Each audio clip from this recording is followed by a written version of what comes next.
يا هلا والله بشباب وحياكم الله. شلونكم؟ شخباركم؟ ان شاء الله الكل بخير. اليوم موضوعنا يمكن ياجر الراس شويه بس لازم نحكي بيه. راح نسولف على النائب مالتنا ابو البرلمان ونقارنه بنائب اوروبا واسيا، يعني تشوفون الفرق وراح تقولون يا ستار استر. راح نبديها من اهم شيء الفلوس. النائب العراقي اللي ننتخبه ورفعناه على راسنا بهاي الفتره اللي هي فتره الانتخابات، تشوفون انتم الوضع بعيونكم. النائب العراقي راتبه الشهري يوصل اول ما يفوز راتبه راح يصير 10 مليون دينار عراقي، وفوقها ينطونه 3 مليون دينار عراقي حتى لو كان عنده بيت قصر. ينطونه هذا شهريا، كل شهر 3 مليون دينار عراقي. والمصيبة الأكبر أنه ينطونه 16 مليون دينار عراقي. هذا من 16، هذه 16 شخص من الحماية. هاي الفلوس تروح لحساب النائب، هو يتصرف بيها بكيف. يعني بالحسبان البسيط النائب الواحد يستلم تقريبا حوالي 30 مليون دينار عراقي. هذا غير المخصصات والامتيازات اللي ما نعرف بيها واللي ما نشوفها، اللي كلها تحت الفراش، اللي تروح ما تعرف بيها هو. زين، تعالوا نشوف النائب الاوروبي، هذا اللي يسوي قوانين تحترم البشر وتخلي نفسك صدق انت انسان محترم وعايش ببلد نزيه وبلد كريم. راتبه الشهري الصافي حوالي 8500 يورو، يعني تقريبا 9000 دولار. ماكو حمايات، ماكو بدل ايجار، راتبه معقول يكفيه انه يعيش عيشه كريمه وبكرامه، بس مو يخليه مليونير على حساب الشعب. والنائب الياباني والكوري الجنوبي اللي هم بلد من اعظم البلد تطورا بالعالم، الياباني معدله السنوي حوالي يستلم النائب الواحد 174 ألف دولار، والكوري الجنوبي حوالي 125 ألف دولار. راتبه زين، بس الأهم بيها إنه شفافية والمحاسبة، يعني مو مثلنا جيب وحط بجيبك. تشوفهم يشتغلون بجد وإخلاص ويتعبون على أنفسهم.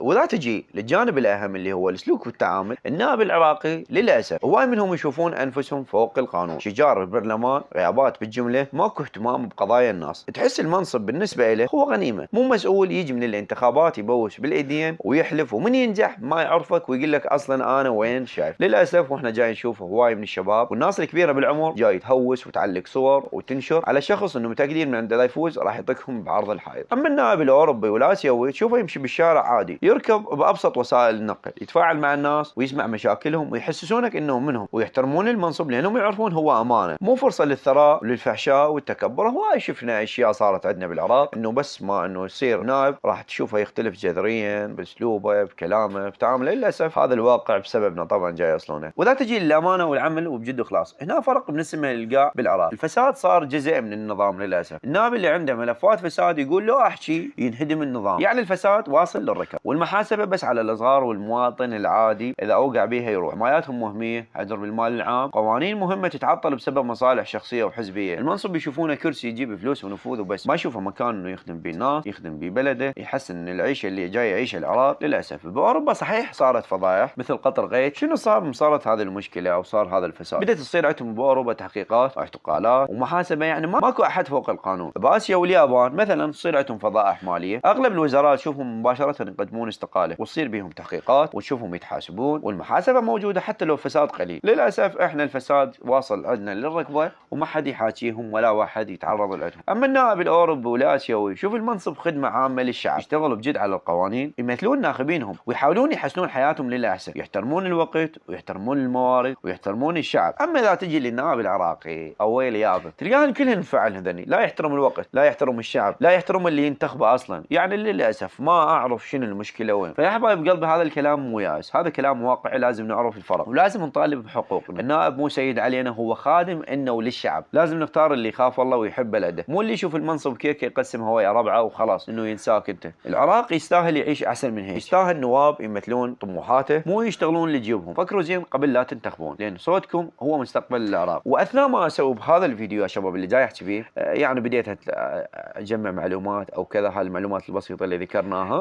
شفت فيديو شخص اعتقد بالبرلمان بالمشعان الجبوري، يمكن اسمه يزن، قال قبل فتره من الزمن، يعني قبل الانتخابات اللي فاتت، المقعد الواحد ينباع، المقعد الواحد بالمناسبه ينباع تقريبا 750 مليون الى 1 مليار.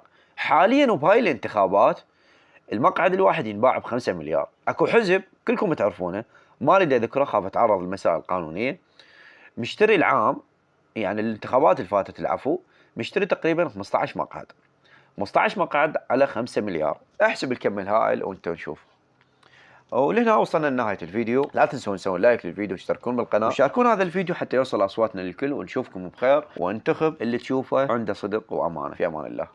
وابقوا هذا الفيديو واستمتعوا بالأشخاص اللي يقودون البلد واللي رموز واللي جاي يمثلون. للأسف هذه مشاكلهم جاي يعيشونها داخل قبة البرلمان. استمتعوا بهذا الفيديو.